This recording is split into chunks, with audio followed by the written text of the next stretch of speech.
Welcome back to the channel, everybody. This is episode 2 of Scoop or Skip. Today we are covering a Metroid-Vania game that just came out on Steam called Guns of Fury.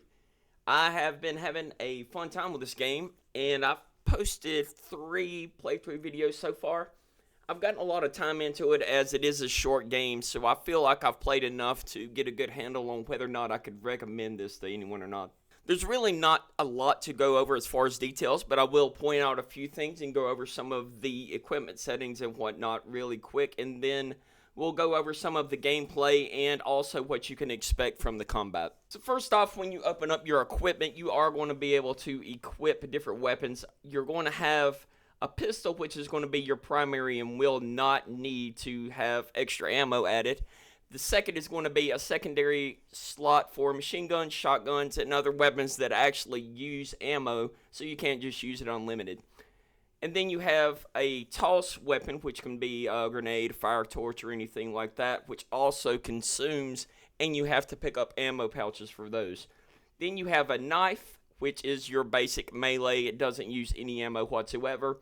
And lastly, you're able to equip different charms, which give you different abilities.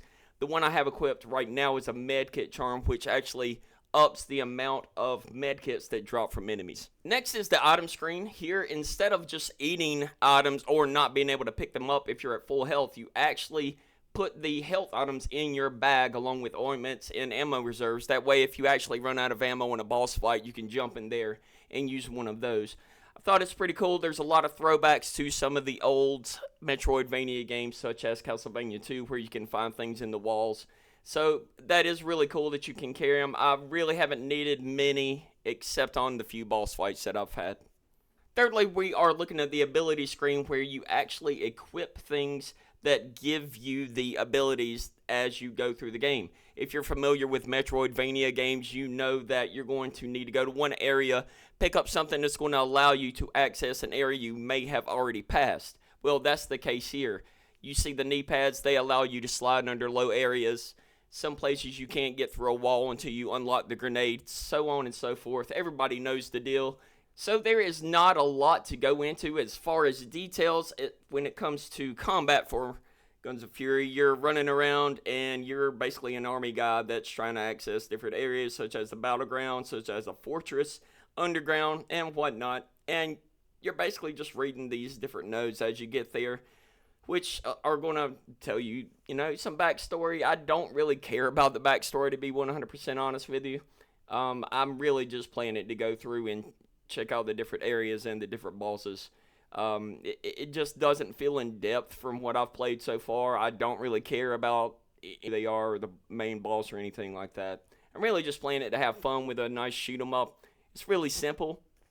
I will say this, and this is one of my biggest feedbacks for the game, is even though you do have the secondary weapon like the grenade and the machine gun, honestly, 99.9% of the time, I find myself not using them as I'm going throughout the game itself. There are some times where you might want to throw a grenade to knock armor off of a guy, or if a tank is being too strong in a certain area. Maybe the helicopter I did. But honestly, it's just, they don't feel like I need them. And I don't know if that's a good thing or a bad thing. I mean, what's the purpose of collecting different weapons if you're not really going to use them? Maybe the idea is to just upgrade the pistol, which I did find a second pistol, which is a little bit stronger. But if you watching some of this gameplay, you'll notice that I'm using the pistol all the time. You hardly ever see me use the machine gun or shotgun. And even when I'm fighting tanks or some of the stronger enemies, I'm just using the pistol. It's really just about dodging the shots. You can normally shoot down any kind of rocket or anything. So just some of my feedback. Again, it's not positive or negative. It just is what it is.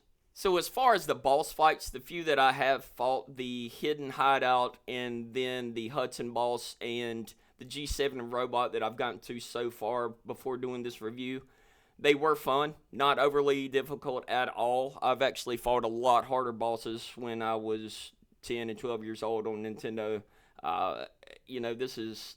This is basic mind-numbing, just run around and shoot stuff. I did kind of compare it to Broforce, where as far as it looks, but from what I remember with Broforce, it was actually more difficult than this as well. So I just, base default settings where it is, you're not really looking at this game for, okay, let me see if I can do some kind of really hard setting and challenge myself. It may be cool to do a speed run. That I could definitely see that in the future, but as where it stands, the difficulty just really isn't something that you're going to be playing this game for. So to wrap up this short video, I'll give you guys my overall feedback. Scoop or skip, it's really going to depend. Price-wise, I only paid like $12 for this game, so it doesn't hurt my feelings if it's only a 5 or 6 hour game. Normally, I like to get at least 1 hour per dollar when I buy a game. I don't see me putting 12 hours into this game, unfortunately, but I will beat it. I just don't see going back and playing this after I do beat the game. So for a fun time, if you are into Metroid-Vania games and stuff like this, and going back through and rerunning and seeing how fast, I would definitely recommend it for that. And again, it is a cheap game. It's $12. But if you're not really into Metroid-Vania games, or if you're looking for something with a lot more depth and challenge, then there are other ones out there that I would suggest over this. So at the end of the day, I will say, I'm not going to just say skip the game, but I would say if you really have to be in a drought to want to scoop this game. You really have to just have nothing else that you want to play. So there it is. Guys, I hope you enjoyed this short review and also the playthrough videos that I've posted. If you want to kind of get a better idea of how the game is, or just check out some of the boss fights that I've posted. I do appreciate it, and I do appreciate you stopping by and checking out the channel. Until next time, see everybody later.